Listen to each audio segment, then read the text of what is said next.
Sizlarning jannatdagi ayolinglarni kim bo'lishini, qanaqa ayollar jannatda? Shularni xabarini beraymi deganda, ayting ya Rasululloh deganda, valud, vadud. Valud ko'p tug'adigan ayollar dedi. Ko'p tug'adigan. Vadud eridan boshqani yaxshi ko'rmaydi. Eriga mehr qo'ygan ayol yaxshi ko'radi.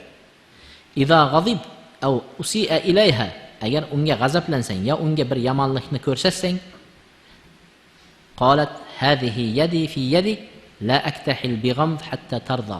Mana u qo'lim deb turib qo'lini ushlab, sizni qo'lingizni ushlaydi-da, qo'lingizda turibdi. Qo'lingizni qo'yib yormayman va ko'zim deydi bir yumilib ochilmaydi, uyquga ketmaydi deganida, ko'zim uyquga ketmaydi. Hatto siz rozi bo'lmaguningizcha deb turib oladi deydi. Ya'ni erini shunchalik roziligini oladigan ayol jannatdagi ayol. Haligi eri g'azablansa, sekin nimaga kirib ketadi? Oshxonaga kirib ketadi. Bu chiqmaydi yoqdan. Eri uxlagandan keyin boshqa yoqqa qarab uxlayveradi. Ana shunda u gapirmasa, eri gapirmaydi ayol. Bir kun gapirmasa, bir kun, 3 kun gapirmasa, 3 kun, 10 kun gapirmasa, 10 kun gapirmaydi. Ta eri birinchi borib, endi uzr deb eri uzr so'rab ayoli.